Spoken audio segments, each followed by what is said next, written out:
We're going to move into the Big 12, arguably the best conference in college basketball, where, as we speak at this very moment, the Kansas Jayhawks sit with a 2-game lead in the loss column, up on a couple of teams in the Big 12, Texas Tech being one of them, Baylor being the other. And it just so happens that those two teams met last night. Texas Tech, with a comeback victory, down 7 points at half, they outscored the Baylor Bears 51-34 in the second half without Kevin McCullough. Jeff Goodman, our very own, our boss, says that Lubbock, Texas is the toughest place to play in the country. And that has some merit because Texas Tech is now 16-0 at home. T.O., you just came off of a trip to the East Coast where you got to see the craziest atmosphere, I think, in Providence school history from everything that I saw on social media this week. Are you buying that Texas Tech is the toughest place to play in the country? It's got to be close, but I think the enthusiasm was different. I think Texas Tech was filled with hate, and I think Providence was filled with excitement, and I think that generated two different types of cheering, if that makes sense. Like, Providence is so happy to be there and be that good, and everybody's fired up, and I didn't see a single Providence fan, a single Providence student with one beer in their hands, because they all had two of them in their hands. It was that kind of night. It was that much fun. But this Texas Tech team, so big, so physical, in so many different positions. They can guard everywhere. They have just enough offense to really make it interesting. I wouldn't be shocked if you turned around and saw them at the top of the Big 12 by the time it's all said and done. But look, Baylor still sliding, still trying to figure it out. Texas Tech 9-4, got 4 losses. Kansas still only has 2. I still love this Kansas team, but in the tournament, this Texas Tech team is going to give a lot of people problems because of their ability to guard. I agree, T.O. You talk about how hard and aggressive they play, especially defensively. They have the size. And like you said, offensively, they have just enough. Kevin O'Banner was huge against Baylor, played really well, 23 and 13 rebounds. I thought overall, just good decision-making offensively. And you talk about a atmosphere, Patrick Mahomes in the building, everybody just going crazy. It almost still gives you that Chris Beard feel in terms of how aggressive and how active they are defensively, and they really get after, especially when they're at home. I almost forgot that Texas Tech was actually playing a basketball game because they kept flashing over to Patrick Mahomes. So there you go. There was actually a basketball game that was being played, a really good one. T.O., do you mind breaking down the interaction that went viral between Patrick Mahomes and his wife there courtside? Nope. Did you see that? That's marital issues. That's All right. Marital issues. I'm not trying to dive into anybody else's personal life. He's got his whole family dynamic. I think it's like the Brady Bunch over there. That's not me. Hey, That's I know not me, you're an X's and O's guy, so I just figured I'd give you the opportunity.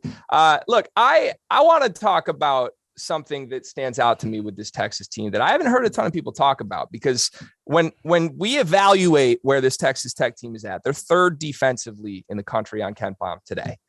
And a lot of people like to say, man, like this is just the same old, kind of like you just did, Ash. Like they remind me of the Chris Beard era Texas Tech teams. The principles of that program are still here with Mark Adams.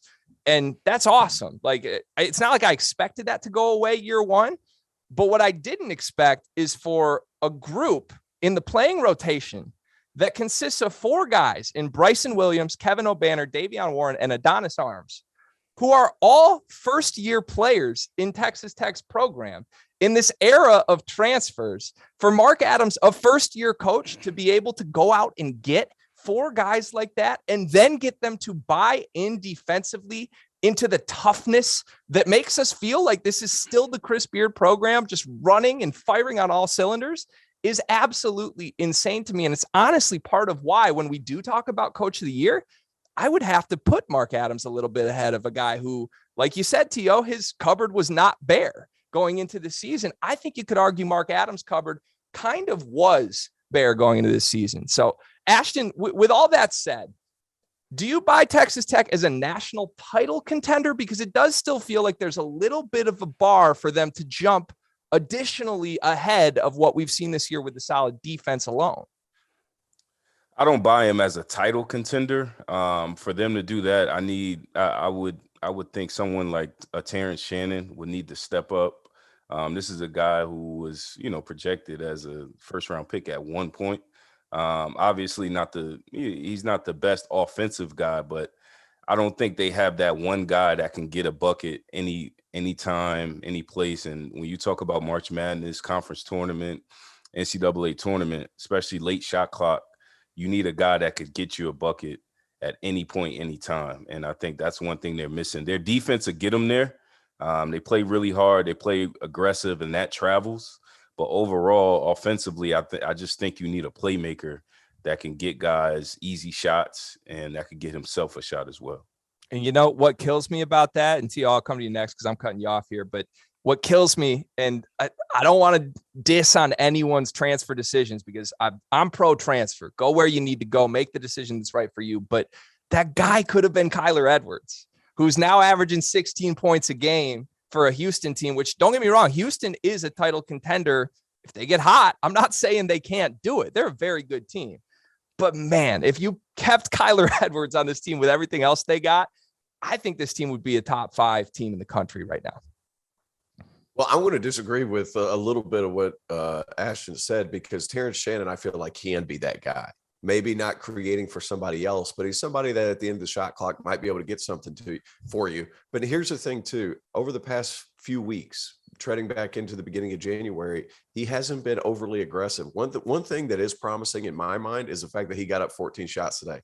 My man got up 14 rocks. I haven't seen that in a while.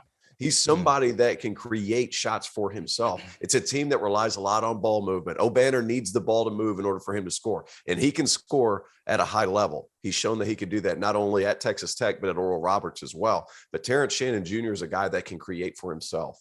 And I always think in the NCAA tournament, you're so well scouted.